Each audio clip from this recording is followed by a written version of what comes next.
You're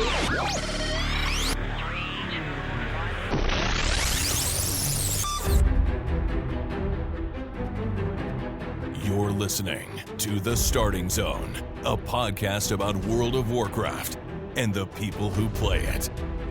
And now, here are your hosts.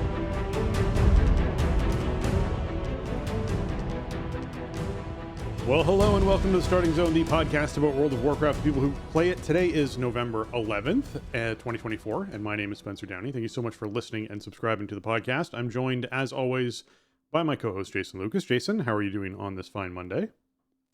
Spencer, hello. I'm doing well. We are in a really weird spot this week, aren't we? We are holding our collective breath because we have the big Warcraft Direct coming up in a couple days. So it's been kind of a weirdly slow news week compared to what we've become used to lately. And we are expecting basically BlizzCon levels of Warcraft stuff in about 2 days from now as we are recording. So we'll be looking ahead to that. A lot of you may be listening to this after all of that stuff has been announced. So we'll recap it next week.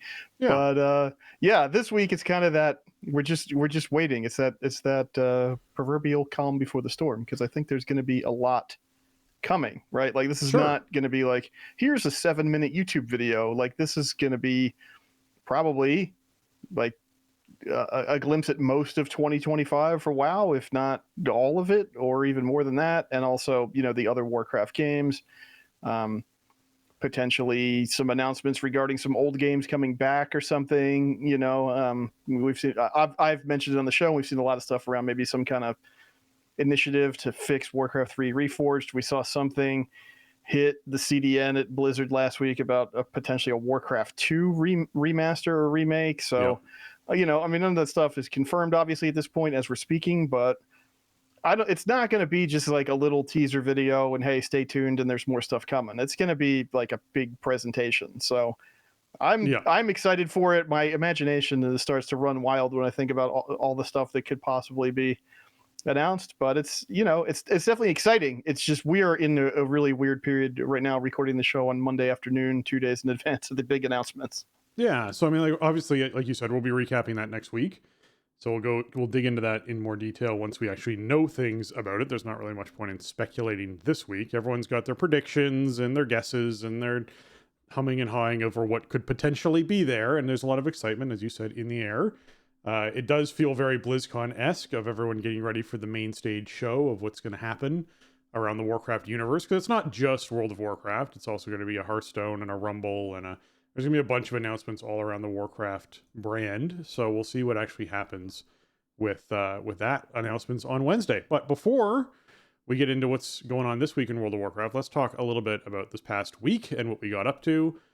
We started Prague on Princess, so that's been an interesting development. The fight is actually incredibly enjoyable on Mythic. It is very scripted.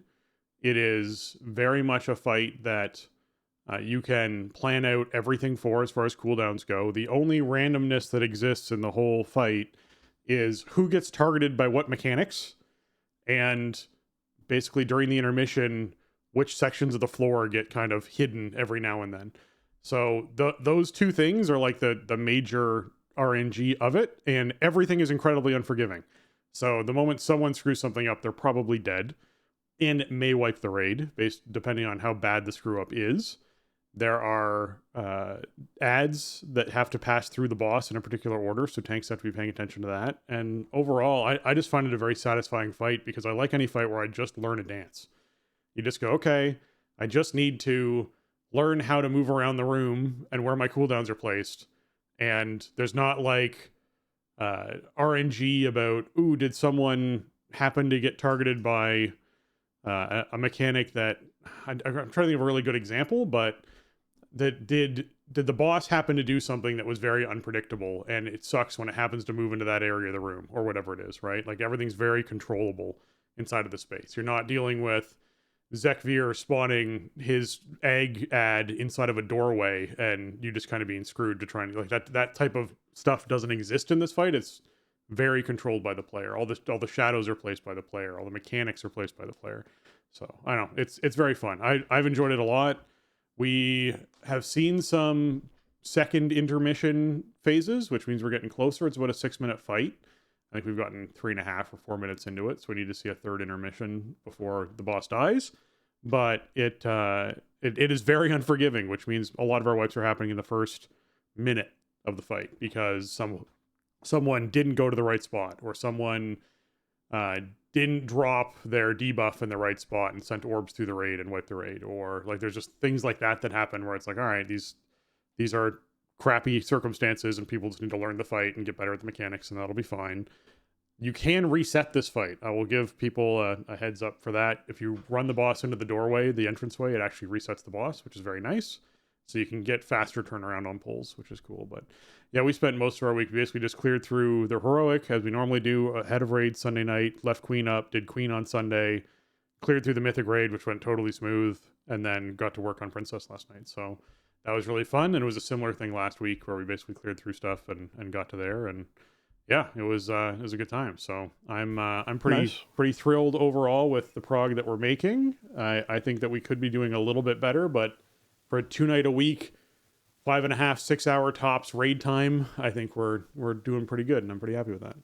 Nice. Yeah, it's always a good feeling. In our case, we finally got a 1-night, 2-hour clear of Heroic Palace this past week. Nice. So that was really good. Just, conserving some of that raid time instead of wiping on, reclears. I had some really super hard carries too. I actually brought in a friend of mine who I've played with since Burning Crusade, who has been out as a serious raider since about Firelands or so. He was gone for a super long time. He was a really great player in his heyday, but he's been out of the hobby for so long. I brought him along, and he's just so far behind. He's behind on gear. He doesn't know how any of the fights work. He doesn't really know how to raid, but I just let him hang in anyway, just to maybe soak up some gear and see what happened. I let him know, like, listen, I might have to ask you to step out on the last few bosses, but I ended up just not doing that. And we killed Queen, and a bunch of people got AOTCs, and Luke goes out, and we're breaking up the raid for the night. And I sent him a message just joking, like, hey, remember in 2008 when you brought me to Kara and I was terrible and you dumped loot on my head? Like, we're even. Paying him back from nice. 16 years ago.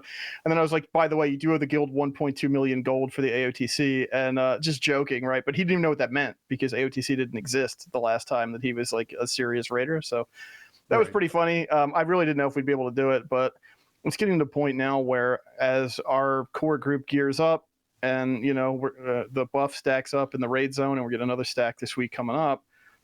Like, if we have a critical mass of people alive, stuff on Heroic, we can usually just power through it. So that was cool.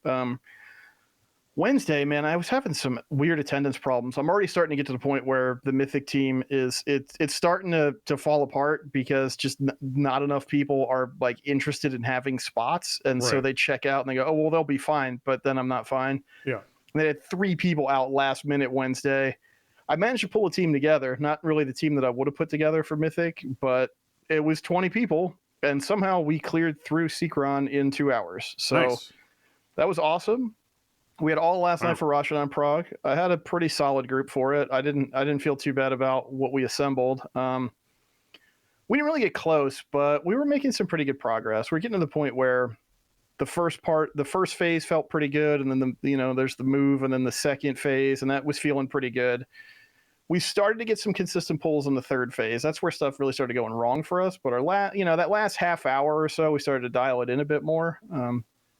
It's kind of an interesting fight because it's all about managing overlaps, right? The boss basically has 4 abilities, and you're tasked with how do you deal with them overlapping or occurring in different sequences, but they're always the same. Yeah, they're scripted. So yeah, when it moves, the first part is always the abilities in the same order, and then it moves, and it's the same. It's different between each move, but 1, 2, 3, 4, and 5 are always the same order. So yes, it's kind of an interesting way to learn the fight because you can really kind of dial in on those specific overlaps and then kind of get them under your belt and move on to the next part.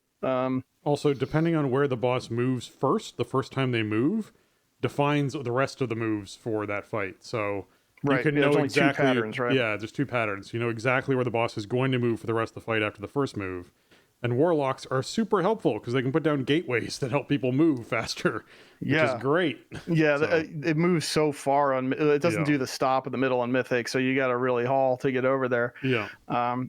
Yeah, I mean, it was a bit harder than I thought it was going to be, and we didn't do as well with it as I kind of hoped we would. But you know, I think the big deal is the web mechanic that tethers a bunch of people. Yeah. I hammered this home before we pulled the boss, and you know, stay out of the group until your web tethers go away. Stay together, hang out, wait for them to go away. I don't care if you're melee, like whatever, but people just got to let stuff kill them or kill somebody else before they stop doing it, you know? Yeah. And so I needed to have a good, you know, dozen or so people rotate through and try to get cheeky with, I'm going to slide up here and I'm going to make a 40-yard long tether and I'm going to hope for the best. Yeah.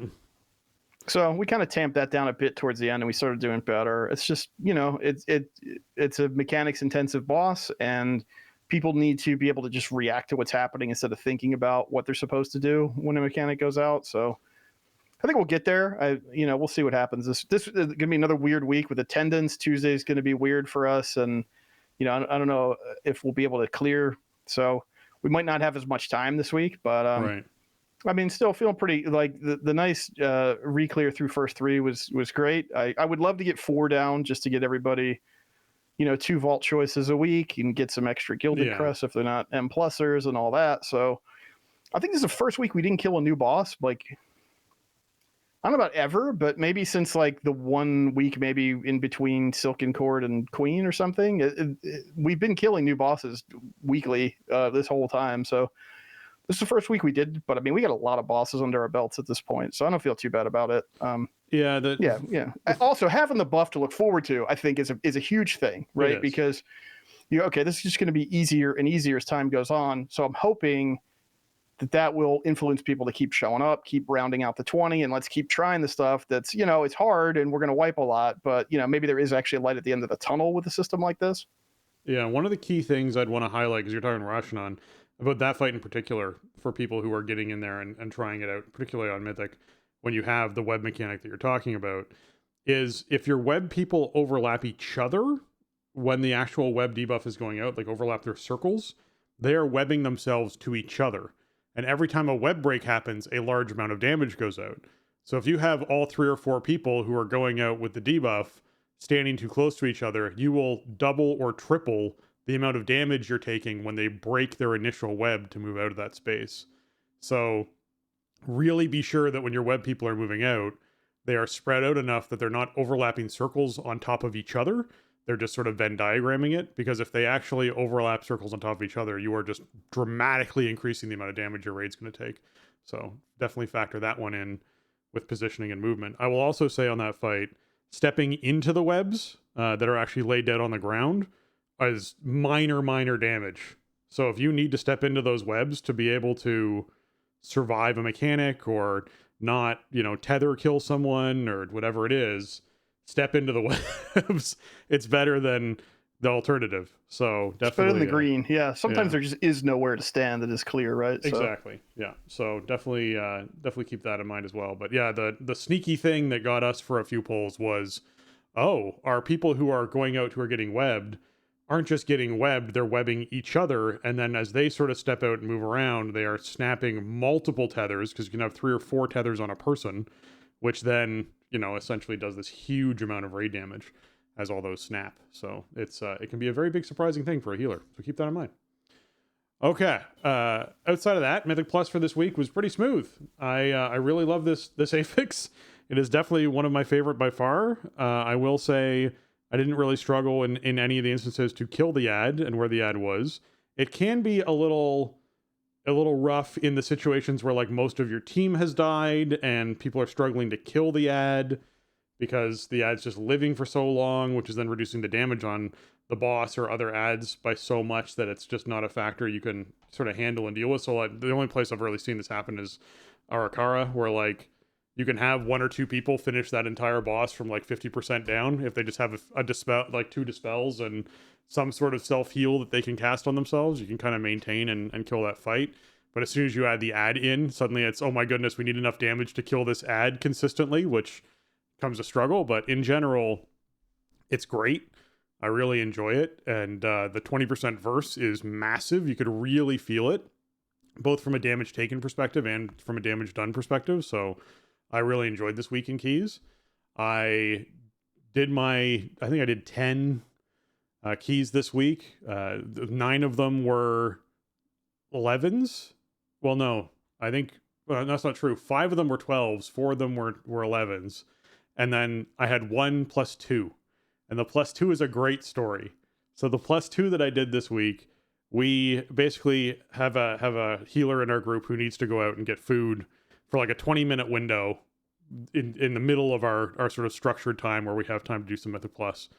And we were about 30 minutes away from that window where they needed to go and do this. And so we're like, well, what can we do in 30 minutes? Well, our tank who was there is like, I know what we can do. And just went into the group finder, found someone's random plus 2 that was there who was a single DPS queued up, queued us in, the 4 of us in with that one random DPS, and then just like stomped that dungeon so hard. Oh my goodness, it was hilarious to sort of just crush through really, really quick. And the person was thrilled and they were happy and it was really fun. They're like, this is my first key on my Warlock. I hadn't really done that, and it was a necrotic wake. I hadn't really done this before, et cetera, et cetera. So, for them, it was just this like bizarre experience where you walk into necrotic wake and you pull the whole first room with the boss and just blow everything up. And then you go to the next area and blow everything up. That felt really good. So it was funny to sort of hop in and do that. And then I learned that there's actually a kind of a thing going around right now of people kidnapping people in keys, which is the terminology they're going with, which I don't know if that's necessarily the right terminology, but what they're doing is they are starting up a group finder with 4 pre-made people that are like they're part of a group, and they queue the group finder title as a plus 2, and they wait for someone to get into the group, and when they get someone into the group and get them into the dungeon, they then put a 10 into the keystone to do a plus 10, and they just basically carry the person through the 10 and wait how long they can get through it before the person realizes it's not a 2 and it's actually a 10 that they're doing for this character. That's apparently a new thing that's happening. So that's pretty funny. Although, I think with the state of tuning at this point, and once you're in those upper echelons of item level, like you can definitely do that in plus 10s. Yeah. And so that's kind of cool. You get somebody a teleport or whatever, just as a nice surprise. Right? Yeah, I think I did 9 dungeons this week. Just all for vault stuff. I got one other plus 11 in time. I forget which one it was. I think I only have 3 dungeons in the pool that I don't have timed on 11 at this point, which I'm not even really shooting for. It's just the convenience of if you brick an 11, then you have a 10. And so now you have 2 keys that contribute max item level to your vault, right? Like it's just a matter of sheer convenience. So it is nice to get an 11 in time every week at least. So then you have like a whole bunch of 11 keys to choose from to fill up the vault. We did do a couple 12s. It's the first time I did 12s this season, and I really liked it, actually. It's hard. You definitely feel that step up, and especially mob health. Like the mobs are just alive forever, which means you have to execute really well, and you have to be able to, as a tank, like manage your defensives, make sure that you have access to stuff to protect yourself with. It's more stuff that the party has to interrupt and stun and whatever else. I think the main thing this season is all about boss execution anyway. That's what really most timers come down to. And, obviously there's another layer of that on with the scaling at 12 and above. So I liked the convenience of not dealing with the Zaltev affix. Just a bit more straightforward. You're just fighting the dungeon. Yeah, I don't know. I don't know if no affix land is the place that everybody wants to live forever, but I did enjoy my first kind of experience with it. Yeah, I enjoy 12s. I like the twist that the affix brings. I will say the biggest thing I notice about 12s and 13s is it's so unforgiving for deaths, because it's very much one of those situations where when, like, if you have a wipe you are now up against it for the timer if you've not already failed the timer. They're fairly tight on that, and Yeah, there's almost no tolerance. Like a full wipe is just that's it. Yeah, Yep. It's tricky that way. Whereas I feel like on 10s and 11s we can have 8 or 9 deaths and still time a key pretty easily. In a lot of cases, there's very few keys. There's very few keys where they are not that forgiving. So. Yeah, a big thing. Just it kind of depends on where it is, right? Like if you just kind of biff the opening big pull, well, you can probably recover from something like that. You know, a full boss wipe with a run back, maybe not, but yeah, I mean, it's definitely doable, right? Yeah, depending I think a lot of these dungeons, like if you're in high gear, I mean, you know, you could finish a dungeon with 7 to 12 minutes left on the timer without even doing anything out of the ordinary, right? Like not like triple pulling the whole time or doing some kind of speed run strat. So yeah, I agree. I think that's doable with, you know, with the amount of damage and stuff that we could put out at higher item levels now. Yeah. So my big focus outside of just getting sort of the regular stuff done on my druid is my evoker. So my evoker hit max level last week, and I've now geared them into the 600s, so like 602 or 603 or something at this point. Playing augmentation, which has been a lot of fun to do and learn, and I did a lot of reading and a lot of research and a lot of looking into it because I never played an evoker / even an augmentation evoker before. So not only a new class as far as buttons and what buttons are called and what buttons do, also a new role of augmentation being its own kind of weird gray area of how it works and what you're maintaining. And also, and you know, I've told the truth. In beta for Dragonflight, I played an evoker. That was the last time I played an evoker. So I didn't play one at all during Dragonflight. Pre-augmentation. Yes, pre-augmentation. It didn't even exist back. Well, it existed back then, but we couldn't play it. We didn't know about it. But yeah, I played Devastation in its original form back in beta. So it was a very different experience. So it's been neat to... I had to like build out my UI. I spent like 5 hours like just sort of like researching, building out UI, looking at different specs, reading tooltips, figuring stuff out for how to play it. And then it becomes a pretty fun little mini game of how to essentially maintain buffs on people for as long as possible to then see my damage and any sort of damage meter having the actual damage I'm dealing, and then this like more transparent, desaturated bar that shows the damage that I essentially was contributing to others, like other people's damage that was boosted by my damage. And that's kind of a neat thing to sort of look at and judge and be like, oh, like I actually ended up as the second DPS in the dungeon because I was boosting everyone else so much while doing damage myself that actually went well. So I did some 3s and 4s on the evoker in augmentation, and that it was fun. I enjoyed it. So I'm going to continue poking around with that class and seeing what it's like inside, you know, more intensive situations where I might have to deal with that. So yeah, it's really cool. I haven't played Evoker in a little while now, but I did mess with it like mid Dragonflight, and I really shockingly enjoyed it. It's not really my kind of playstyle at all, right? Like I even like Devastation. You know, I did enjoy just kind of dinking around and doing that and doing some, you know, not super high level content, but messing around on augmentation in a group. I thought was really, it's just an interesting design. It feels a bit different than most of the other, you know, specs we have in the game. So I thought it was cool. I haven't started messing with mine yet, but I'm still working my way through the tank stable. I will say, like, this is a week where I started to really kind of drop off in playtime in War Within, like noticeably. Like I spent a lot of time just doing other stuff, playing other games this week, which is cool. But it's not because like I wasn't doing stuff in War Within. It's just I am no longer at the point where I need to do 8 delves on the main, and I need to push keys up, and so I got to do 15, 20 keys or whatever to get my 8 vault keys in, and you know what I mean? Yep. So, I did. The nice thing is, like we talked about last week with the changes to the anniversary event. You know, I'm swimming in bronze. I think I only have like 3 sets left to buy. I just need 2 more. I'm so close. Yeah, like I'll get I'll get a bunch this week and whatever. I didn't do like any anniversary stuff this week because it's fun. It's cool that it's there. I kind of saw what I needed to see around there, and I'm good. I'm way ahead of schedule in the bronze at this point. So the cool thing was that means I got time to do my tier 8 delves on the alts. That's like the main way that I'm playing and gearing those characters. Right. Nothing really exciting on the monk, unfortunately. But the monk is like pretty close to kitted out. It's just vault stuff really that I'm waiting on. The druid's been kind of unlucky, but I was doing my delves on him on like Thursday night. I think we did some keys and everybody went to bed. And I was like, well, let's just have Druid night. Let me get this all done.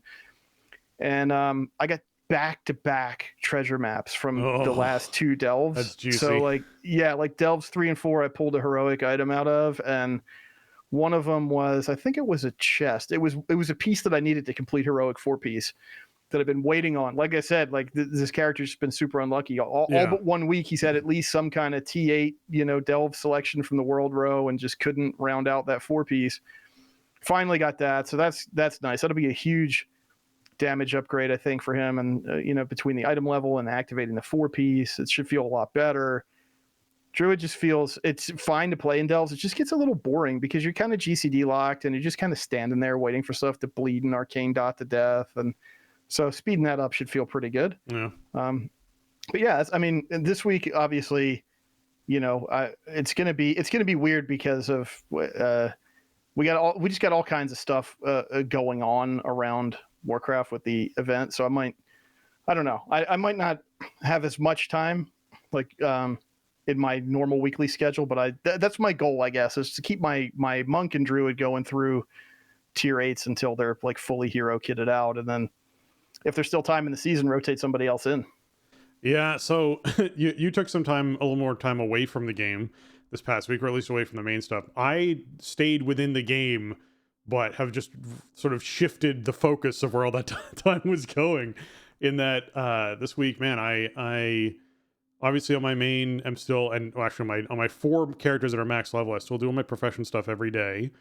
I still make sure that I get the weekly stuff done that I want to get done on them, which is like going and doing the theater event, making sure that they get their keys for the week for characters that I think will still need their keys for the week, getting all the catch up for all their professions. So going around collecting treasures on every character, going around and collecting like ore and herbs on characters that are going to get skill ups from that. So I get all that stuff done, made sure that all happened. And then my evoker, obviously I did some delves on to try and get some of the delve stuff, and augmentation's actually pretty fun inside of delves. Good way to practice because you can just keep buffing Bran, and then Bran just keeps doing more damage and doing things, and it's just kind of neat to have that kind of symbiotic thing happening as you sort of learn how to do it. Follower dungeons are also great for learning how to do augmentation evoker, because you can just buff the random groups that are there and no one's going to complain about your damage or anything, which is really nice. So that worked out well. And then I actually went back and did something I hadn't done in a long time. I started going through my like wish list of things. So I went and did Mage Tower on some characters that hadn't done the new Mage Tower since it sort of got revamped and rolled into the meta. So I got some of those challenges done. That was interesting to go back and do. I hadn't done the tank one in a long time, so learning the tank one again and dealing with those infernals that knock you off the platform was certainly something to get used to again.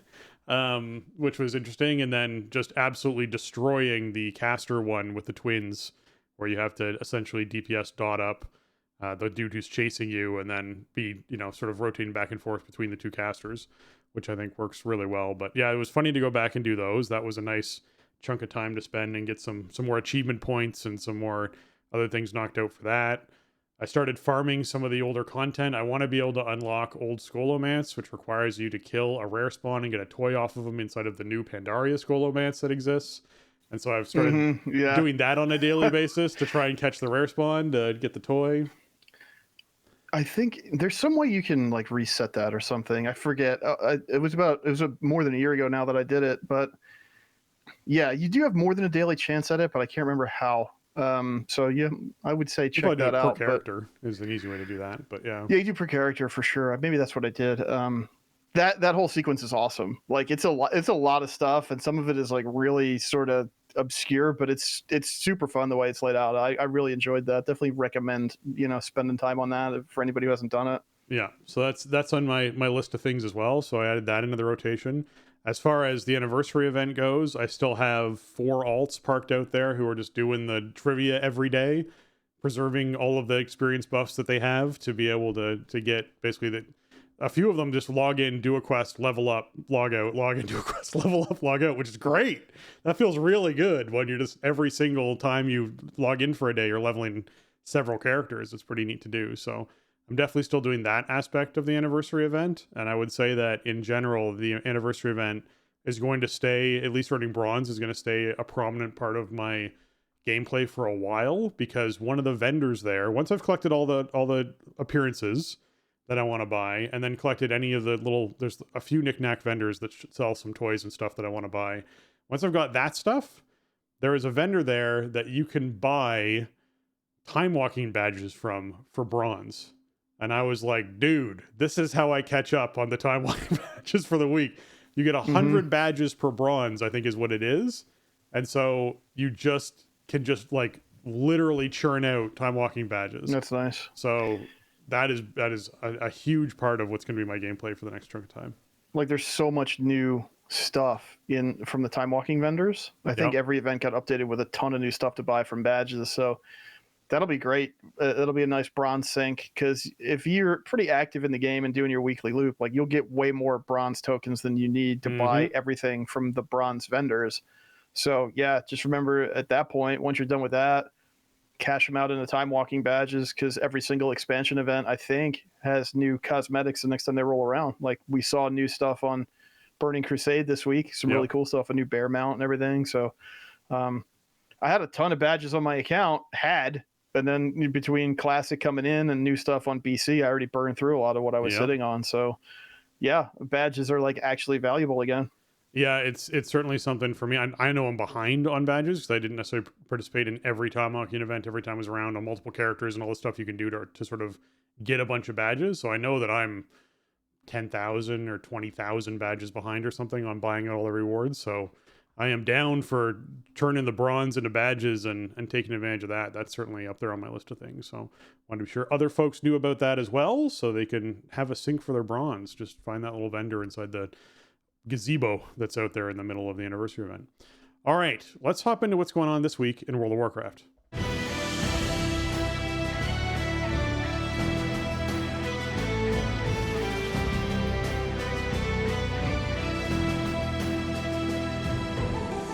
All right, this week is the World Quest bonus event, meaning the Sign of the Emissary buff is up, increasing reputation gains from World Quest by 50%, and you complete 10 World Quests to get yourself 2,500 rep to the major faction of your choice.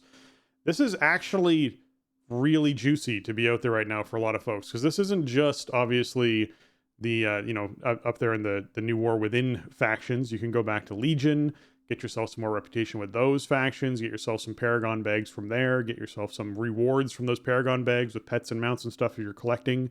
It can also be something where maybe we get to see what the new Paragon bag is for Dornegal and all those folks that are up there, because I'm hoping that they have listened to some feedback and maybe increased the rewards from some of those would be a nice thing to see. So we'll see what those rewards happen to be. Or if you're someone who's just trying to finish up Renown, because it is oh so important to have on your character, it is certainly useful for any alts that you're going to be making.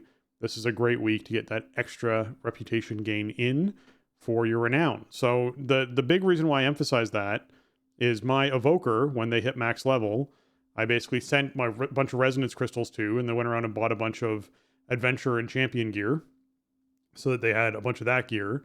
I then did 2 Spark quests and then basically crafted them a weapon. So they had a 619 weapon, because one of the things you get from Renown rewards when you finished off level 25 Renown, I think it's 24 Renown actually, with a faction, is you get a 619 craftable, heroic gilded crest, or whatever the crests are, not gilded, but you know what I mean? You get a crest, and so I was able to use that crafting-wise to craft them a weapon, and you can just gear a character so fast. You get like 1,200 Valor Stones, you get a whole bunch of badges for all the factions for upgrading gear. So you're sort of set off in a really good spot with reputations for the expansion. So if you're someone who's going to be playing multiple characters throughout the life of the expansion, it's definitely worthwhile getting your Renown up. And this is a great thing to do to help you out doing that, which is perfect. Yeah, I think I finished off War Within rep like this week. I was really behind on Dornegal for some reason, but I think that's all done.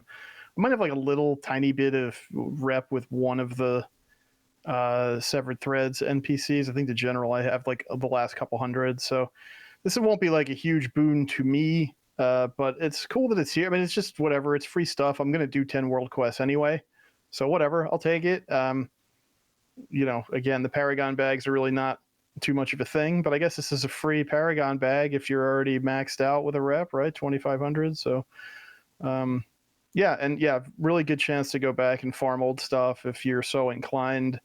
Because man, we Paragon bags are what they are now, but they used to be really good. And there's some cool stuff from Legion and BFA that you might not have, and that's really the only way to get it. So, if you're gonna go do Legion World Quest or whatever to get rep to open a Paragon bag in 2024, this is probably the week to do it. To be honest, just make the most out of your time. Yeah, for sure. All right, we also have, of course, the weekly event for Classic Time Walking, which is continuing on for folks that are doing the anniversary event and everything like that. I know that this past week we obviously had Burning Crusade Time Walking. I don't think there's another Time Walking event kicking off till next week. So it's just the one classic event that's happening, which means folks that want to access the Deadmine, Zul'Farrak, Dharmal East and West, Stratholme Living and Undead, which actually there is a meta achievement for completing all of those. That's still a good way to level a character. It's still a good way to sort of get some rewards in for the week, because you do get a nice bag of gear for completing 5 of them during the Classic Time Walking event. And if you're leveling a character up and they hit max level, there are 2 versions of this quest. You can get one that's for leveling that will give you a piece of gear that's appropriate to your level when you turn in the quest. And then there's one for when you're max level that will give you that piece of gear that's champion track, which is nice. So certainly worthwhile doing. Yeah, I'm a little confused at what the schedule is like. I mean, this is on the calendar for the week. This week that we're in now, like, you can't queue for these from the Finder. So I don't know if, like, what we're looking at here for the duration of the event is that it's going to be classic and then an expansion and then classic and then an expansion or something. I haven't really looked ahead at the calendar, but the rotation is a little bit weird so far. But yeah, this week, I mean, according to the in-game calendar as of this morning, there should be a weekly event for Classic Time Walking on, which I assume would mean, your weekly quest and your weekly reward and everything like that. It may just be a quirk of the calendar, and lately, like, World Quest bonus event doesn't usually roll up just by itself. So this is what I'm thinking based on what we can see right now. So yeah, kind of, it's a little weird because it's just like there are some spots where the anniversary event overlaps with, like, sort of our normal weekly rotation, and that stuff just isn't quite clear. At this point, but yeah, that's what I'm thinking based on what they're telling us so far. All right. As far as your checklist goes for the week, you want to be sure you are picking up your quest outside of the inn in Dornegal. We believe this week is going to be Delves, and if it is Delves, then we're, like, almost certain it's a 3-week rotation, and we've kind of figured this part out by now. But it should be the Delves Weekly from Bran, and that should get you your Spark fragment for the week, as well as some other rewards that you can get out of that, which is worthwhile picking up. That Pinnacle Cache having, gold and some Valor Stones and Kedge and your restored coffer key and that kind of stuff in it. So that'll be good for folks, particularly with folks who are already running Delves for the week. This is an easy way to get those done for the week as well and get an additional reward. If you haven't collected all your Titan disc fragments yet, hang on to the quest, because those quests are built to give people 3 weeks to turn in. That's how those quests are designed. They don't, like, disappear from your character or your inventory when the next week rolls around. They don't do that until the next time the quest rolls around. As something that you can complete. You just won't be able to pick up the new quest if you don't complete it within that 3-week period. So I think that's part of the motivation for this rotation. I know there's a little rhyme there, but it's just the fact that the 100 fragments can take a bit for some folks to get. I think if you're trying to earn these fragments from last week and you haven't gotten them yet, doing follower dungeons is a great way.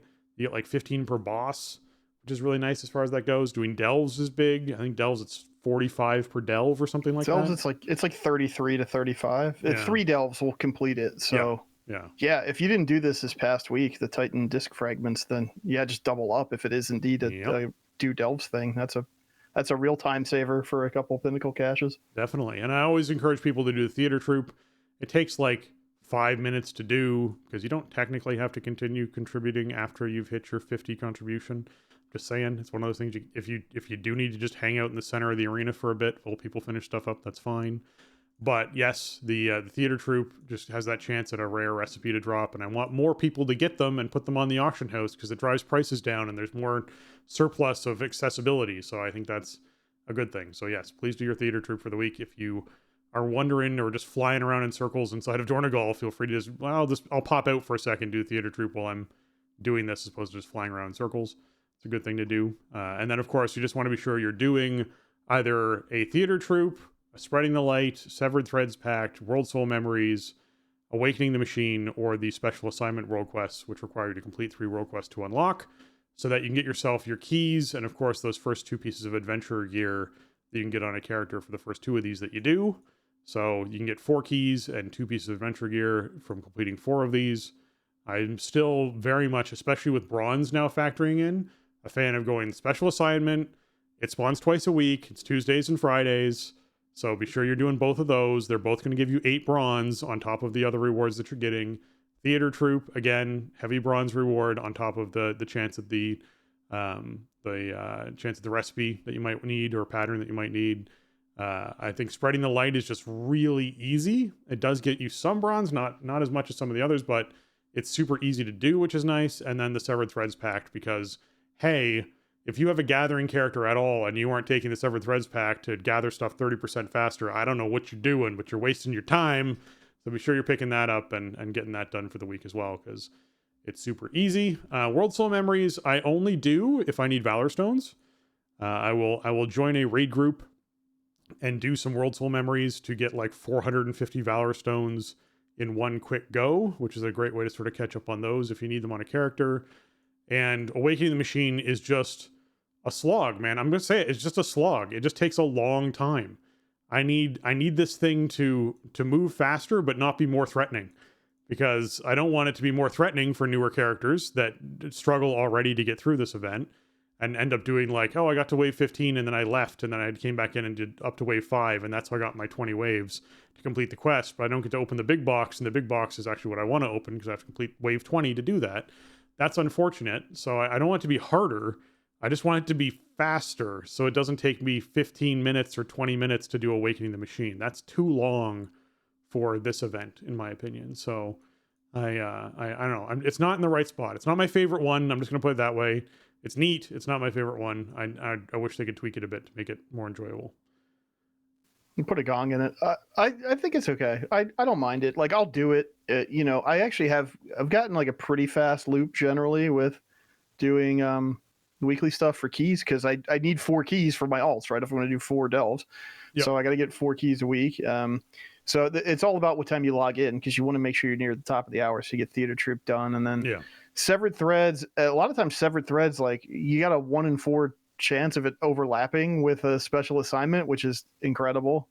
And then like this week, since it was Titan discs, well, I got my 3 keys, and then I do 3 delves, and I complete my weekly, and now I have my 4th key for my 4th delve, and then I'm done. Awakening the Machine, like, the nice thing about it is you can just do it whenever you want to, and you don't have to do it with any other players. So that's good. Unlike, if you log in at 8 after the hour and theater troop's done, well, now you just got to wait. So I guess you might as well go do Awakening the Machine until it's time for theater troop to start again, right? Yeah. So, it just kind of is what it is. But man, I haven't done World Soul Memories in weeks, like since I cared about delves on the main. It's been a long time, because I don't, that gear's just not useful to me. It's just not, that whole thing is in a weird spot.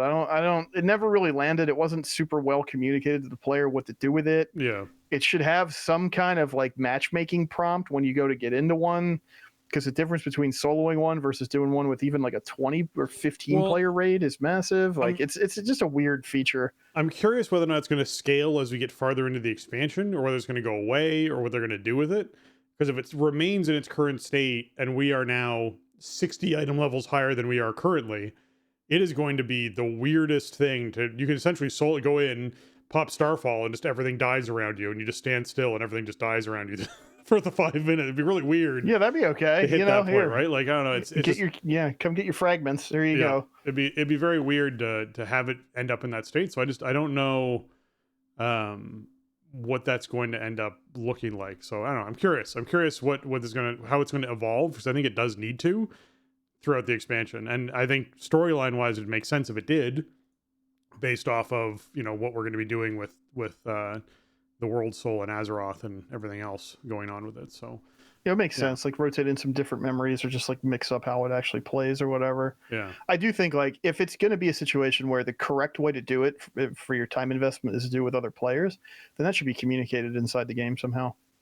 You know, like you just click the thing and then you just basically wasted your Radiant Echoes and you got a quarter of what you could have gotten had you used the group finder tool. But then again, like it's so annoying to try to build the group through that. I don't know if anybody's even looking for them anymore because I haven't been doing it. But you know, even a month and a half ago when I was doing this on a weekly basis, it took a while to fill a group of like 15 people. So either just make it so you get a fair amount of stuff as a solo player, or you know, actually make it a queuable scenario or something instead. You know, like tune it for a group of players and then provide a nice reward versus, well, I spent my Radiant Echoes and I got 18 key fragments, so that wasn't good. You know, it just doesn't work. Yeah. But I guess a good thing is if you're playing like higher end content, that you just graduate out of this stuff. Honestly, like for me, it's like, okay, a couple delves here and there and all is enough. I'm not really super worried about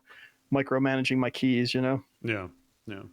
All right, PvP quest wise, obviously the Epic BG quest will be up, something along those lines, either be Epic BGs or Arena Wins or something like that. So be sure to check in the PvP quest because it does also give a lot of bronze. They heavily weighted the PvP content because there's not as much of it.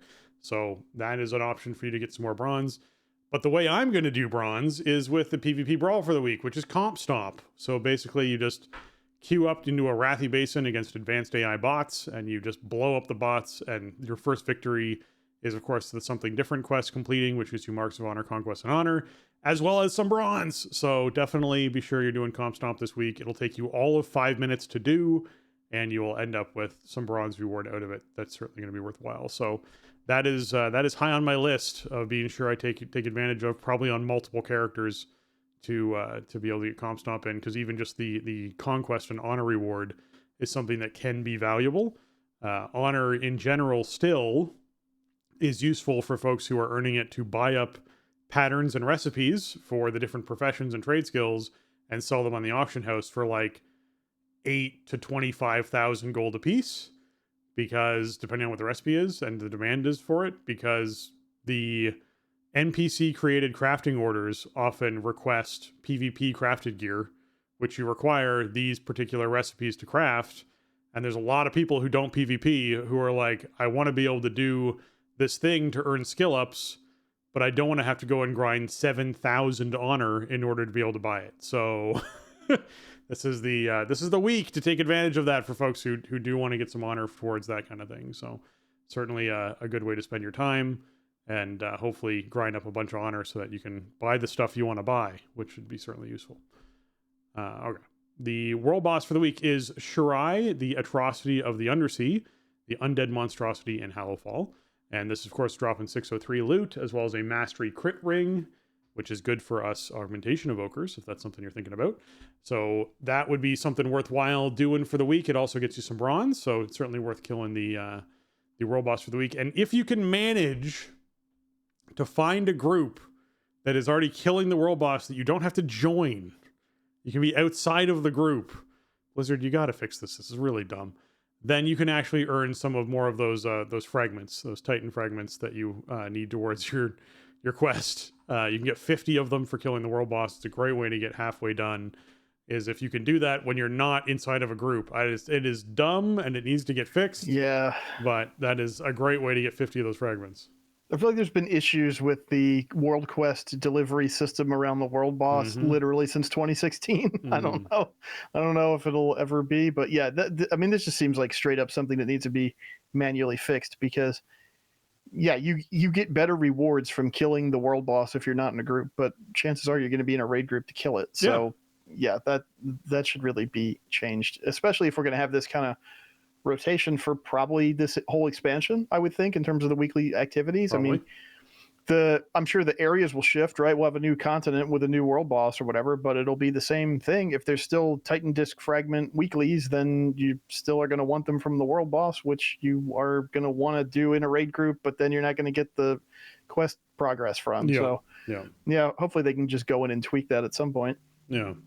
As far as Mythic Plus goes, this week should be Ascendant Week, which is the week where all the orbs appear. So 10 orbs are going to appear every minute. They need to be interrupted or purged or knocked back or crowd controlled in some way.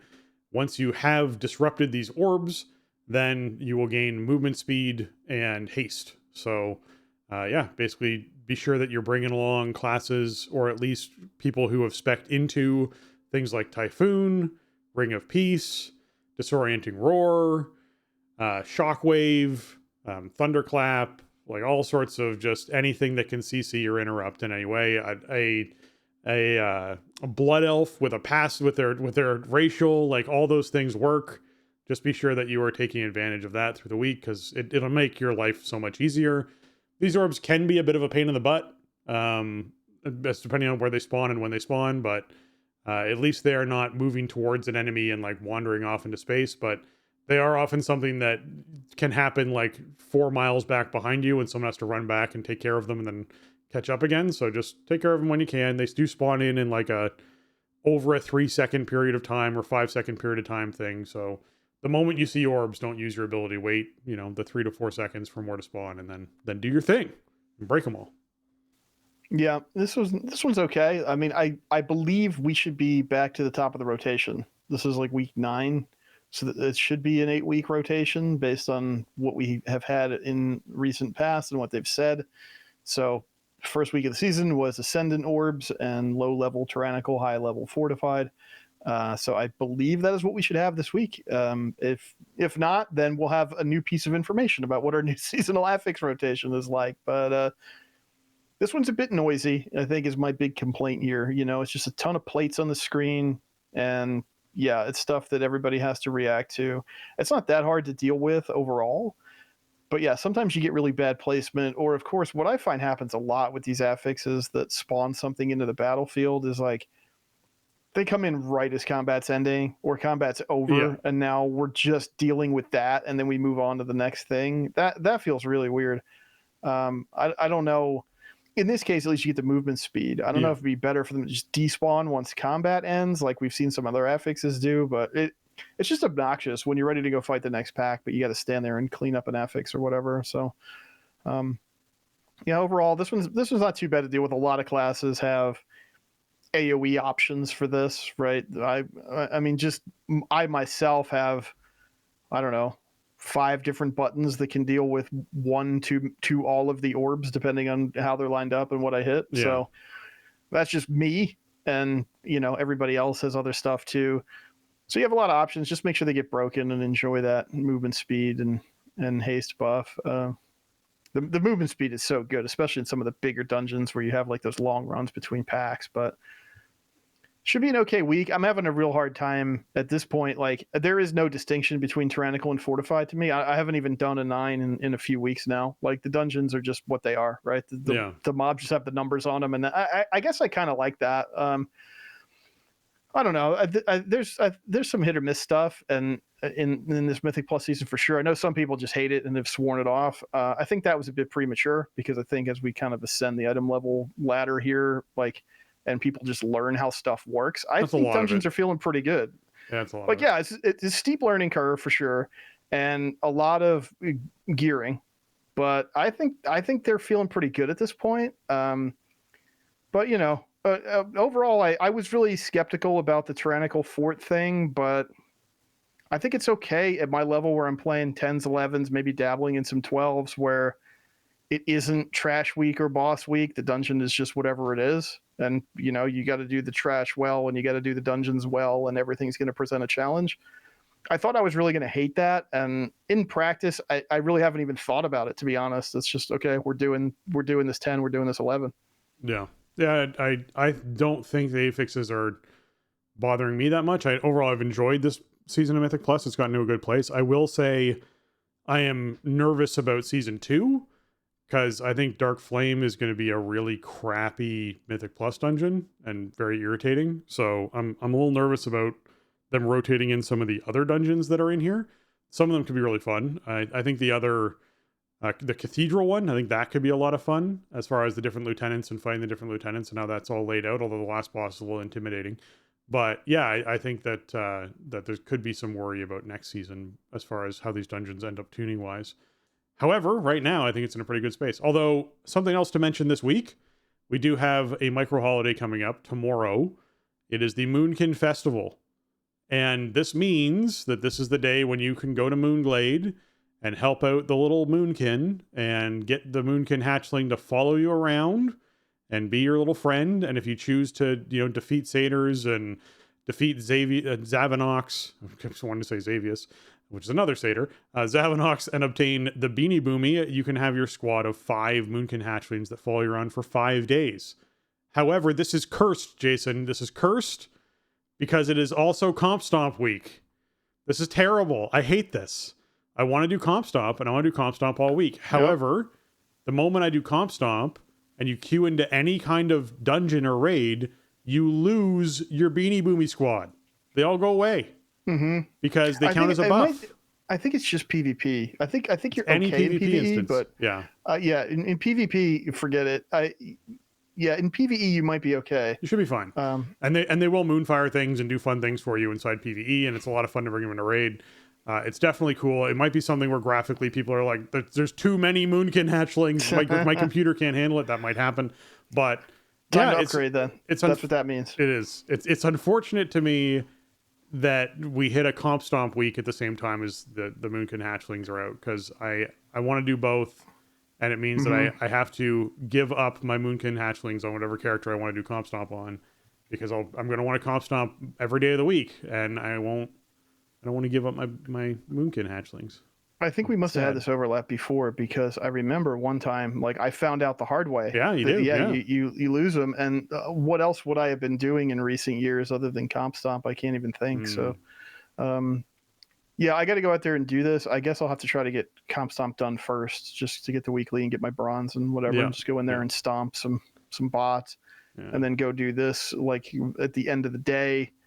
I do love this event. It's awesome. If you've never done it, make sure that you go out and do it this year. You don't get anything permanent for it or whatever, but you get to teach the baby Moonkins how to take a nap, that's great. Everyone needs that. Yeah, the quest line's pretty fun, and watching the flock of baby Moonkins follow you around is worth it. It has in the past, it probably still does some weird stuff where, like, if I'm raiding and I have my Moonkins and I use heroic throw to pull the boss and I'm not in melee range of it, and then like a baby Moonkin moonfires it before anybody else hits it, it just despawns.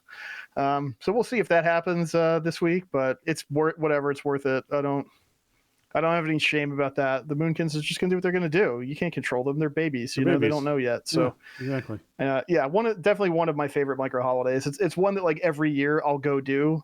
There's some where it's like, I've done that before. It was cool. I'm glad I did it. Like, it's a neat thing in the game. Moonkin Fest is like, circle the calendar, make sure we get this done for the year. It's one of the big ones. I hear you. All right. As far as dungeons and raids go with hot fixes, Miss Satyrnicite, they finally resolved an issue. They made the acid expulsion pools on the ground be invisible. They were like spawning under the ground, and you'd be running along and you'd take a tick, and that would be 90% of your health would be gone on a 12 with one tick, because you just walked across what looked like open ground, but there was an invisible pool there. They've apparently resolved that issue. Thank you very much. I hope so. I hope this is actually fixed. I was doing Miss this week, and somebody in my party just immediately died when an acid expulsion went out. You look at their corpse, there's no green around them where the acid landed, right? Yep. This has been busted for a while. I haven't done it since the hotfix came in, so hopefully it's actually legitimately fixed forever, because killing people with mechanics they can't see doesn't really feel fair. Yeah, exactly. They also fixed an issue in Dawnbreaker that made Rashanon become immune when interrupted immediately after the acidic eruption. Yeah, that's bad. Bosses becoming immune is very bad. Shouldn't be happening. And they actually fixed something that I ran into this week on a 12. They resolved an issue where causing Arathi bombs to not be carryable if a player was under the effect of immunity. I had someone spell bot me on that boss, and I could not pick up bombs while the spell bot was active on my character. So I'm very glad that they resolved that as well, because that seems bad. I've run into issues with that as well. People are like, oh, I can't interact with the bomb or whatever. I can't pick it up. blah blah blah. I'm carrying it, but I can't throw it or something like that. Yeah. Probably all related to that. Yeah, and that's just going to wreck your attempt, right? Like, it's possible to recover from that, but you need somebody's got to be on the spot with that, right? To like, Yeah. okay, I need to drop it. Somebody else pick it up. Come over here, get it, because that's what that whole phase is about, is getting those bombs in. So yeah, if people can't pick them up, that's a huge problem. So that's good. Hopefully that'll clear up, more than just that particular instance of weird, like the immunity effect.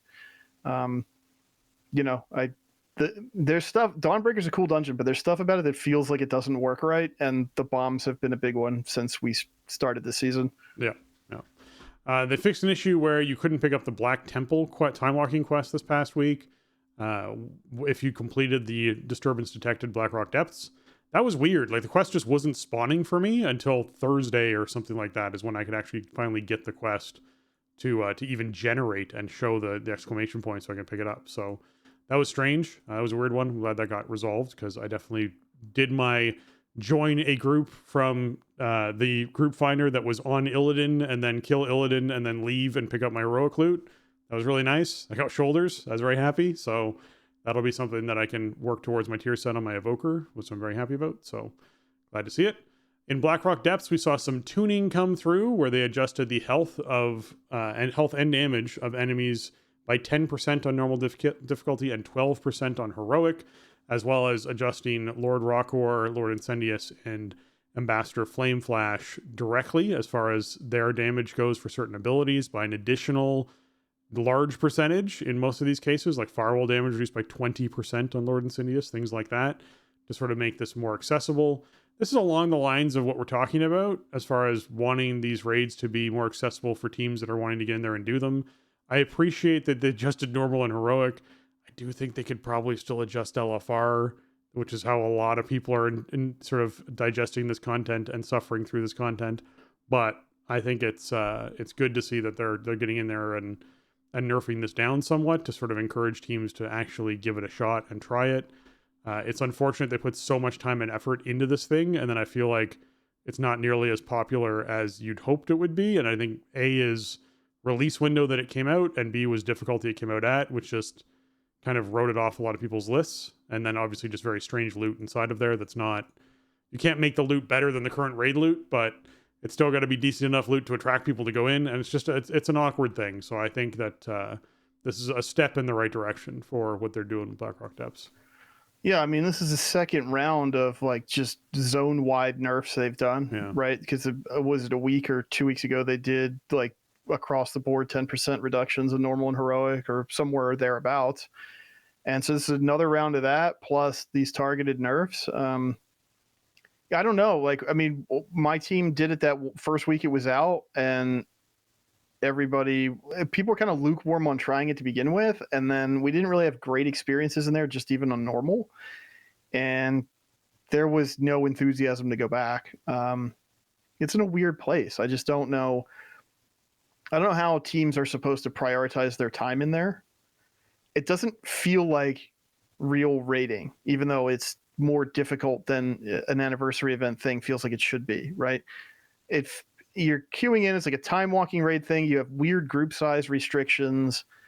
It feels like a mini game, like an event thing. It doesn't feel like raid content. And then you go in there, and initially it was like, whoa, this is like way too hard for some silly thing that we're queuing into. I don't know. I like the game just didn't really need this. I guess is what it comes down to. Like, we didn't need this. It's not like, if you remember back in Legion, right, when we had Emerald Nightmare, and then Trial of Valor came out, a couple weeks later, months later, and it was sort of a little step up in difficulty, but the rewards were really good, and it was a couple bosses, and it was an extra 90 minutes of raid or hour of raid or whatever for teams that were farming out Emerald Nightmare at that point. That was cool. This is not really like that. It's, it's 8 bosses. It's a much bigger thing, and it's just been positioned in such a weird spot. I'd be interested to go in and see what Heroic feels like at this point with these big nerfs and see if it feels like something cool to do. But honestly, I don't think I could drum up interest among my team. The only thing I could see would be as people sort of excuse themselves from Mythic Prog, that it's like, well, at least this is something different we could do for the week. You could get some bronze tokens and you could get some transmog and whatever. Like the 15 of us that are left over could, at least we could do something instead of, I don't know, doing like alt normal or alt heroic even, or just calling it a night. It's, it's an option on the table throughout the rest of the year. Yeah. I'm glad they're touching it up at least, because when it first came out, I'm like, this is way too hard for what it's supposed to be. Like, why is this like this? So hopefully these changes kind of push it over the edge to where it's like, okay, this actually makes sense now. This is like where it belongs. I hope so. All right, a message for the secret hunters, and this isn't a secret organization of hunters. This is the people who hunt secrets. This is from Kyvax, who says, some players have recently noticed that there are a few oddities around and things aren't quite adding up. When it comes to secret hunting, we suggest you keep the following in mind. There are no class or race restrictions. Any character can solve secrets. Add-ons are not required. All secrets are solvable without add-ons. There are no time restrictions. Once a secret has been released, it will remain available to solve. With the exception of the guest relations quest from the anniversary event, they're only going to be available during the anniversary. Purchases are not required. These secrets don't require shop items or services. Bannable behavior is not required or allowed. Anything that could result in account suspensions, such as hacks and exploit glitches, are not required to solve secrets, and appropriate actions will be taken against cheaters. Secrets are tough, but fair. Everything you need to solve Azeroth's mysteries is available to you. Please solve mysteries at your own pace. Some secrets will be extremely challenging compared to other content. Please take your time and have fun with it. Good luck, secret hunters. For the diligent explorers who have already found a key item, you may have missed the clue that would lead you there. It might be fun to find, so if you were so inclined. So this obviously came out, which was directed at the secret hunting community, because a lot of people were worried that, like, you had to be a rogue or you had to be a druid to be able to find certain chunks of these secrets and what's happening with them. So just reiterating, hey, bad behavior is not tolerated. It's available to everyone. They are hard. We recognize they're harder than some other content that's out there, but people will find it rewarding, and it's not going away anytime soon, with the exception of the anniversary event. So the only thing I have to say about that is, if the anniversary event is the exception, be sure the anniversary event one is solvable within the time frame that you're giving for people who are not, heavily engaged in only finding secrets. I think that would be the little piece of advice I would dump on that one, is just be sure it's not like, oh, this will take you 3 weeks to complete. That's probably extreme when it comes to being able to solve secret stuff for something like this. Yeah, this is kind of weird. I'm not exactly sure like what this is related to. I'm not a secret hunter, and I am quite behind on the guest relations quest line. I did the first couple days. I should go back and catch up. I helped at Rexar. That was about as far as I got.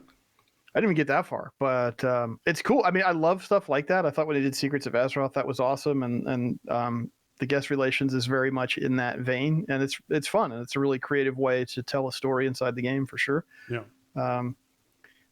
Whatever this is must have landed weird, because I feel like the secret finding community is pretty good at what they do, and for them to feel like, hey, Randy, can you put out a post that like clears up some stuff, because people are starting to do weird things in order to try to get to the next step of this, like that kind of says it's something didn't really land right, It does. I know that there was something where people had missed a step, and I think that's what he's referencing here of, for the diligent hunters that found a clue, you may have missed the clue that actually led you to finding that clue. Like, I think you were able to skip a step in finding something, but that step was also something that leaned you towards like how to find a mount or something like that. There was like a divergence that was supposed to happen, and people missed the divergence. Because I remember seeing a post earlier this week around like, hey, this is something that's supposed to be available to be earned from the secret hunting stuff, and people have missed it.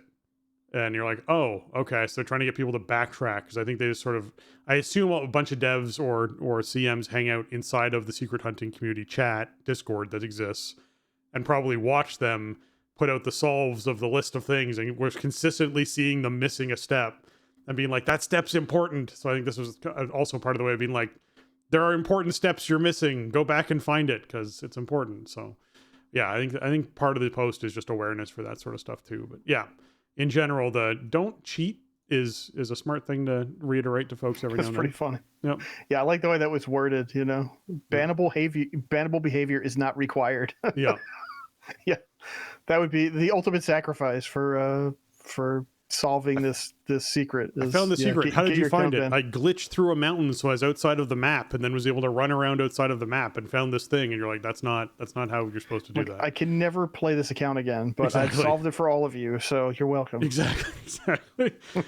But the only way I know to solve it is to go outside of the map. Which, yeah. Anyways, okay. The War Within 11.0.7 development notes. Basically, this has now gone up. It's been on PTR for a week now.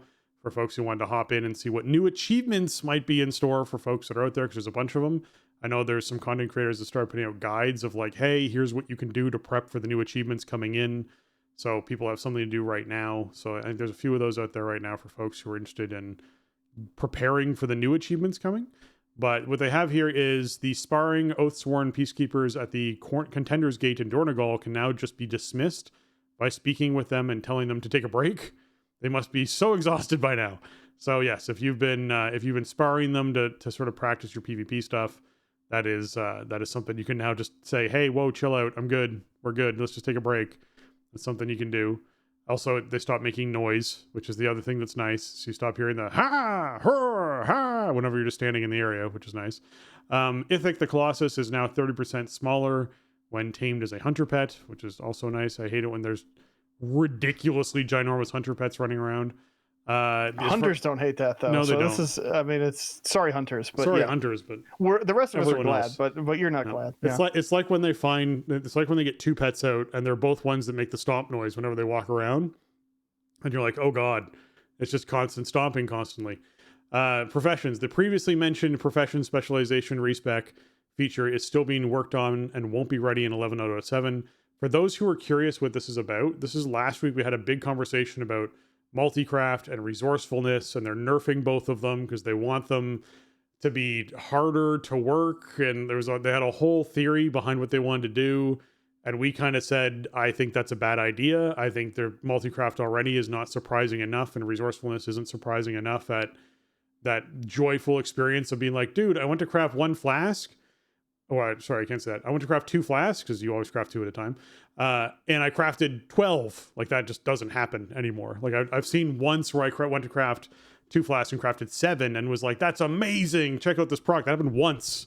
I've crafted hundreds of flasks and I have maxed out multi-craft, and I have the special pool thing that when you craft 10 times, it gets better and better and better and better. Like I'm super flask spec'd and don't get ridiculously crazy flask procs. So I really was not a fan of them killing resourcefulness and multi-craft, and so I'm glad they're not doing it. They're going to have further discussion to figure out what that looks like, because I think in general right now, I was saying this previously, my druid is currently healing the princess fight, which means that I need to re-enchant my weapon between DPS and healing. The enchants cost between 9 and 12,000 gold to do, which means it costs over 20,000 gold for me to swap back and forth between those things, which is prohibitively expensive. And it's not like farming the materials is super easy to do. You can farm the materials if you want, but then you're still using 9,000 gold or 8,000 gold in materials. Even if I'm the one making it and I'm using concentration on my enchanter to make these things, it still is prohibitively expensive in general just for the resources. I was looking this morning at a few of my professions of like, okay, I've maxed out on concentration. I want to make something and try and make some gold off of it. What can I make? And in most cases, the margins are so slim, like 3% to 6% profit margins, if there's profit at all, that it's just not worth making. Like the baseline materials to make stuff just isn't abundant enough in the game to reduce the cost of how expensive things are to make, which means that people are essentially already going, well, we can't sell it higher than 12,000 gold because that's way too expensive and no one will ever buy a rank 3 of something. And we can't sell it any cheaper because the stuff used to make it costs so much to find and sells on the auction house so well that we can't essentially sell it for less than 9,000 gold or 10,000 gold to do it. So the big problem right now, I think, is that Blizzard needs to turn up the dial on the amount of ore that drops, herbs that drop, enchanting materials you get, like all that stuff from disenchanting, like all that stuff they just need to crank that dial up. The amount of gems you get from prospecting, the amount of other stuff you get from prospecting, like all those dials for baseline materials needs to get turned up to try and drive down auction house pricing and make concentration actually an even more valuable thing, where people are going, yes, I want to use it to craft really high-end stuff, and I can use it to craft high-end stuff, and there's some value to it, rather than me going, well, what's the difference in me crafting, essentially a tier 2 flask and a tier 3 flask? Well, the tier 3 flask is going to cost me 5,000 gold in materials, and I'll make 300 to 800 gold off of the thing that I make. And a tier 2 flask is going to cost me 3,500 gold in materials, and I won't make any gold off of it. And you're like, oh, okay, well, I guess I could spend 5,000 gold to make 800, but that seems like a pretty terrible margin. So yeah, I want them to take a deep look at professions and find a way to get the pricing down on them, because it is way too expensive for some of this stuff. It hasn't like adjusted, right? You sort of expect it to be that way at launch, but then after a couple months, it should start, sort of normalizing, and it just kind of hasn't. Yep. And that's not even taking. I mean, everything you're saying is true, but it's also not taking into account the blue quality mats for finished gear. Like pieces of equipment and stuff. Like, yeah, they put in the trader for the tinder boxes. Thank goodness. That's appreciated, but. Man, like you could just go around, you could open treasures all day, and I have, and just I'm lucky if I pull a tinderbox, and even if I get some other kind of blue item that isn't what I want, like that's rare enough where it's like, okay, well, I need 3 of those just to get one of the things that I need to make blacksmithing stuff.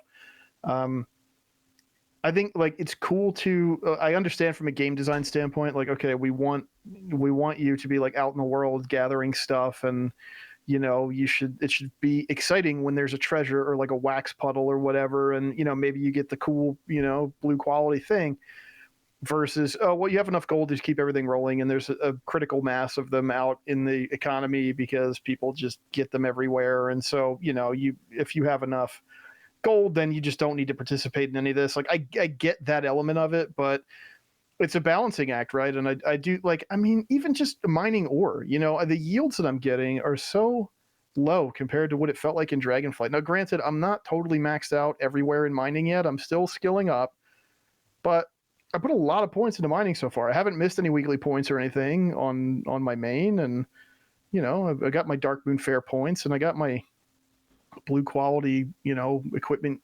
for my profession and everything. And, you tap a node and it's like, oh, there was 1 piece of ore in there. There was 2 pieces of rank 1 ore in that rich node. Like, it just feels weird. And I don't know if maybe I just really need to get to the very top end of knowledge and get everything maxed out. So everything I'm tapping will feel better, but I will reiterate that is not the case.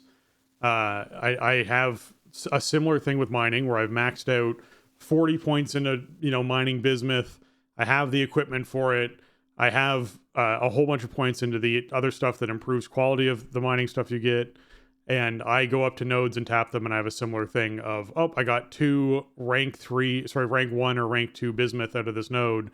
That's a rich node. And that's just what I got, just because there's a chance that you roll that. And you're like, there shouldn't be a chance that I'm rolling that. I will also say, as someone who's an avid herbalist, I have maxed out herb nodes before, where literally I have, essentially all the points you could put into gathering an herb the best way you can gather that herb. I've maxed out mulch, which is something you can do that when you actually gather the next node you gather, you have a huge bonus to your finesse for it. And I've maxed out the finesse that I can get from other nodes that I can get. So I should get a massive quantity of herbs, is sort of the concept behind it, right? I approach the node. I use the green thumb, which is you essentially will get twice the herbs out of the next node you mine. I use the thing of mulch, which massively increases my finesse, and I'm tapping, an Erythor spear that I've maxed out my gathering for, and I get 4 herbs out of that node. And I'm like, how is it possible? I'm not getting like 26 herbs out of this node. I'm using a 1-hour cooldown on green thumb. I'm using an expensive crafting reagent with the maxed out mulch that I'm using, the empowered mulch that I'm using. and I've maxed out the skill points for it, and I'm tapping this node and I'm getting 4 herbs. Like, what is happening? And it's a lush Right. node. It's not like it's a normal, I'm tapping a lush node and getting 4 herbs. And you're like, okay, guys, your system is broken. There's something in there that is broken and you need to fix. I don't know if it's broke. I mean, it seems intentional is what I would say. It seems like tuning, you know. I mean, now in Dragonflight, right, once you were maxed out or like very high gathering skill, I mean, the yields were absurd. It was comical. And so maybe they wanted to tamp that back, and maybe this is just sort of a typical like overcorrection. This wouldn't be the first time we saw massive overcorrection. like a team 2 overcorrection. That's what they do. They swing the pendulum. Yeah, and I just want to get in there and say that that this is one of those cases to me where it makes me feel like skill points have no value. That's what it makes it feel like. Yeah, that's true. like, it feels like I could have tapped that node without using mulch, without using green thumb, and gotten the exact same result or as like I did without it. Close enough for it to not really feel any different, right? Well, I mean, no, I mean literally. Yeah, it might be literally. I have tapped a lush node and gotten 5 or 6 tier 3 herbs out of it with no buffs, and then tapped a lush node with all of my buffs active and gotten 2 or 3 tier 2 herbs or tier 1 herbs and been like, how is this possible? Right. Like, it should be impossible. It feels really weird. I mean, the only thing I will say that's really noticeable, well, I mean, you know, your median quality does start to go up of stuff that you mine as you get more points in it, but it's still not like I'm tapping 3s everywhere. Like I'm still tapping 1s sometimes. The one thing is the complete null stones is super noticeable. Yes. But you got to get all the way up to the end of one particular type of ores tree, right? That's a big investment, and then there's 2 other kinds. But you know, that's the one thing where it's like, okay, my knowledge points paid off here. And other than that, you really don't notice too much of a sort of a power curve. I mean, it might be like you do get better quality stuff, but the thing is, when your yield is that low, it doesn't feel good. Like getting 1 3-star doesn't feel really that much better than getting 1 1-star. But how many times have I stopped at like an easy mine node and went through all that hassle to mine it, and then there's 1 1-star, you know, ore in it? Like, so why did I do this? I maxed out easy mine specialization of the overpowered mining. So I literally have the fastest, plus the 30% from doing weavers. So I have the fastest easy mine you can get, right? And I do it on my monk. And so my monk has teleport. You can blink back to where he was. So I set that outside of the range of the node of where it's going to explode. Go in, activate the node so it's going to blow up. It spawns all the little nodes. I can tap 3 of those nodes typically before I have to teleport out, before the thing's going to detonate and explode. And that feels good when I do it well. The issue is the majority of easy mines are placed in locations where all the little nodes either spawn inside of the big node and you can't hit them, or spawn inside of environment around them and you can't hit them. So that feels like a huge waste when that happens, which is really unfortunate. Yeah. So that's an issue with the actual game design as far as the areas and where the nodes are placed and everything. Like, I basically don't use that ability, even though it comes up pretty frequently because I've maxed it out, which means every time I mine, it's a greatly reduced amount towards the next one. Right, but you get 2 charges of it. I don't use it unless it's on a like a flat space with the node in the middle of something where there isn't a cliff next to it. Like, there's just no reason to use it there, right? Because it's like, oh, the risk is just too high that I'm going to use this and be disappointed. So that's the other issue I found with that stuff. But yeah, like I found that one was worthwhile because I can tap 3 or 4 nodes at the same time. But what I'm getting out of them, the same as you're saying, like I get 2 ore from this one, 1 ore from that one, and 3 ore from this one. And you're like, great. Like, yes, that was better than me finding 3 nodes, but it's still not this huge resplendent amount of ore, which I think it should be when you're given the situation you're sort of putting points into and dedicating time into. So yeah, no, I think in general, they need to take a hard look at the acquisition of baseline stuff from professions and just really crank those dials up, because I can spend. It's just time, right? It's one thing at the outset of an expansion, and I get that. And I mean, I will always, as a player, accept the fact that, like, all right, we're going to come in super conservative with any changes, right, or any new stuff. Sure. That's going to be very restrictive at the start. Stuff is going to be very rare. Or stuff is going to be very difficult or very restricted, limited, you know, whatever fits the situation. but we're going to open that up over time because we don't want to come in too high and then, make everything about the system irrelevant immediately. I understand that as a player and as a customer, but at a certain point, it's like, okay, it's time to like open up the floodgates a little bit. And, when it comes to the stuff around professions, it still feels like the first 2 weeks of the expansion in terms of rarity and prices and how much stuff we're gathering and, how lucky we're getting with treasure drops and all that. It's, it's worse because initially something was wrong with like Tinderbox drop rates, wrong, quote unquote, compared to how they ended up. Yeah, it's too much. Yeah, we're getting too many of them, and now it's like, okay, we still feel like we're in that early, expansion launch period where everything is like very inaccessible. Yeah. All right, we know that we're going to be getting drops for the new 30th anniversary direct event that's taking place on Wednesday at 10 a.m. Pacific time.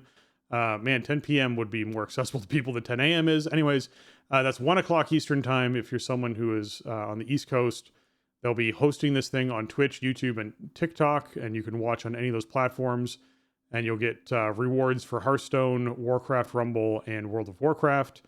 And yeah, basically, if you can get in, tune into this, then you should be able to earn those rewards on the spot. However, the rewards will remain something that you can earn, apparently.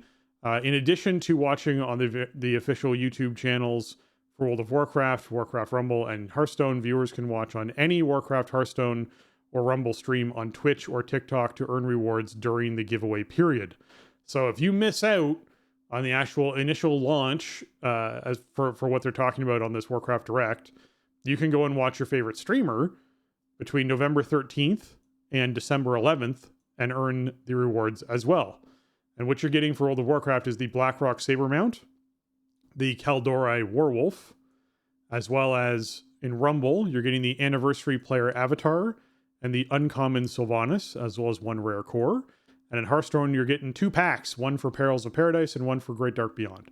So if you're someone who wants to get those rewards, that'll obviously be kicking off on November 13th at 10 a.m. Pacific time. And you can watch anybody until December 11th at 10 a.m. Pacific time to make sure you actually get all of the rewards. I don't know what the time periods are on these, whether you have to watch for 2 hours or whether you have to watch for whatever they're going to do for the time periods on them, but I could almost feel like it's guaranteed it's going to be longer than the actual announcement's going to take place. So you're probably going to have to go and watch somebody else at some point or another to earn it. But yeah, we'll have to see what that's like. It's like a 2-hour deal Wednesday. Or something. Yeah. Yeah. We'll see what the stuff's going on Wednesday and what the announcements are, and we'll head out from there. Yeah. I mean, it's cool. Like, they didn't really have to do drops around this, but I think it's cool that they did it. I think the WoW mounts were supposed to be trading posts or something, and then they moved them. Some data mining or something suggested that at one point, but it's cool. They're sort of like faction swapped, right? So you got like a night elf wolf and like an orc panther. So that's pretty cool. They're nice looking and cool theming around them. The Rumble stuff is okay. Like, I like the unique avatar. I think it's cool to do like a special avatar for the event. If you missed Sylvanas from when she was a seasonal mini back in season 1, okay, but you probably got her through some other means at this point. I guess if you're a brand new player, then it's like, all right, log in and now you have Sylvanas. She's a pretty good leader, so that's cool. The Rare Core is whatever, and the Hearthstone drops are like, one current pack, 1 pack from last expansion. That's nothing huge. So WoW definitely wins this round, I think, with the faction mounts. But yeah, it's cool that they're throwing it in there. It's just free stuff for watching stuff you might be watching anyway. So why not? And the direct it's going to be huge, and hopefully we'll get all kinds of. I mean, I'm sure we'll get a look ahead at basically the entire year to come of WoW and other stuff too. So definitely excited for that. I'm really hoping for some stuff about the old RTS games getting some kind of new life. That would be really neat. The WoW stuff, it's like, it's exciting, but we know what to expect, right? Like, what are they going to really pull out of the hat for WoW that is going to blow our minds? I don't know. Maybe there's something, but I'm not going to complain about patch announcements and roadmaps and all that new content. Like, we know Plunderstorm's going to be coming back early next year, and maybe there'll be some other limited events or something. Maybe they tease Miss Pandaria Classic or something. Now that Firelands is out, we're like halfway through Kata, so maybe some stuff for that. Year 2 of Season of Discovery is probably on the menu, right? Like we're moving ahead with that stuff. So we'll see. I mean, I'm sure there's going to be all kinds of cool announcements, but we're in a weird spot with WoW that we know what the next 2 expansions are, and we have an expansion that's not even 3 months old. So, it's not going to be one of those earth-shattering product announcements for live retail WoW. It's going to be, here's what's coming up in the thing that you're already doing, which is fine with me. I'm not going to complain about that, but I'm just hoping for sheer volume. That's what I want. I want a lot of information. I don't care if there's no like mega huge blockbusters. Just, give me as much as you possibly can. Give me 3 patches or whatever if you could do it. Yeah, I want the whole outlook for 2025. I want to know what's coming in 2025 in the different blocks that they normally do for that kind of content. That's what I'm looking for. All right.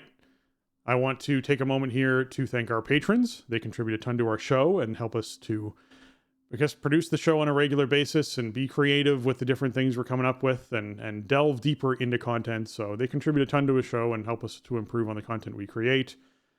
Today I'm giving a special shout out to Alianas, Arajian, Bradley, Dustin, James, Kapawi, Max, Shorel, and Rager. Thank you so much for all that you give, as well as all of our patrons past and present, including our newest one, ER Coin. Thank you so much for hopping in and supporting the show as well. If you want to jump in and support the show on Patreon, you can go to patreon.com/thestartingzone, or you can go to thestartingzone.com and click on the Patreon link, and that'll take you on over there for you to be able to hop in and support the show and help it stay on the air on a regular basis and keep the archives online and all that sort of fun stuff. So thank you, patrons, for all that you give towards the show and keeping us going. Absolutely. Thank you so much, patrons past and present, for supporting us and keeping the show going and keeping it out there for people to discover. And thank you to ER Coin for hopping in and supporting us as well. Welcome aboard. Glad to have you. And we'll see. We'll see what's in store for us. It's going to be a big week for WoW news. So pretty exciting. Yeah. Well, that's going to another great way to support the show is by leaving us those 5-star reviews. They really help us out. This one comes in from a listener called Past Listener in USA, entitled Best WoW Podcast. As I found this podcast this year as Dragonflight was coming to a close. I have listened to other WoW podcasts over the years, but none of them are as succinct as you guys. Truly easy to follow for novice and veteran. I've been playing religiously since Wrath of the Lich King. Players alike and help me they put a bracket in for the last Lich King. I'm going to read the sentence fully without the bracket part. Truly easy to follow for novice and veteran players alike and help me guide my weekly playtime. Pitfall for a lot of other podcasts is that they sound elitist, and that is a turnoff to the casual players. You guys are passionate and knowledgeable, and it keeps me listening from start to finish every week. Keep up the great work. Well, thank you so much, Past Listener, and I'm glad that we're part of your new rotation as far as podcasts and shows go. Absolutely, yes. Thank you for checking the show out, and thank you for taking the time to write in. I really appreciate the kind words, and glad you like the show.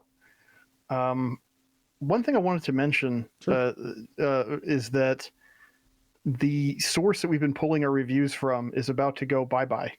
True. And so it might be a little bit harder for us to find them and to read them on air. So just FYI, we're going to look into some other solutions. But we've been using, the great thing about it, it pulls from all different regions and different countries. And if you just like go in iTunes, it doesn't work that way. It only shows you the country that you're logged into. Yes, in order to iTunes foreign reviews, you have to change your region for every single region and log in and then actually pull the reviews that way, which is a very lengthy process that I used to do a lot of back in the day and was very happy when we found this new solution. Right. And would gladly have contributed and paid towards this solution staying alive. But they've been bought out and they're doing something else now and they're going in different directions. So we're going to look into some other options for what we can do and make sure we keep the reviews coming in from foreign regions as well, because it's important that we catch our worldwide listener base and the reviews they leave us.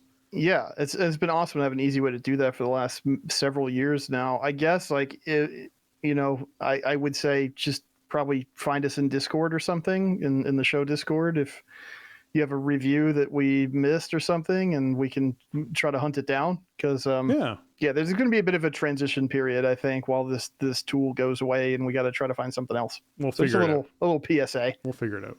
All right, that's going to wrap up episode 657 of The Starting Zone. If you want to go to show notes for this episode or leave us a comment on the show, you can head on over to thestartingzone.com, the official website for the Starting Zone podcast. If you want to contact the show and leave us your feedback or ask a question, you can email us at thestartingzone@gmail.com, or you can check out our Discord, thestartingzone.com/Discord, and reach out to us there. If you want to get your hands on some TSE gear, you can find that at TeePublic. That's teepublic.com/stores/thestartingzone. We got shirts and mugs and stickers and stuff over there. And Jason, where can folks find you on the internet? Best place to find me is over on Twitter. You can find me over there at Shieldwald, and you can also find me on Blue Sky. It's just Jay Lucas over there, so come say hi. The video channels are twitch.tv/Shieldwald and youtube.com/Shieldwald. I didn't end up streaming last week. I just really wasn't feeling it. It wasn't what I was trying to do. So streams were quiet last week. I will try to get streams going again this week with the drops promotion starting back up and everything, so people can get their mounts. So check out the Twitch channel. I guess you could check out the YouTube channel too, but I don't know about linking and if my channel is eligible for that or whatever. That might be dicey, come to think of it. So streams are usually Tuesday, Wednesday, Sunday night, 7:30, just doing raids and keys and hanging out. So come check that out as well. All right. If you're trying to find me, you can find me on Twitter at Spencer_Downey, over on Blue Sky at SpencerHD, or on Twitch at twitch.tv/SpencerHD, or on youtube.com/@SpencerHD. And with that, for Jason and myself, we want to say thanks for listening, and jobs done.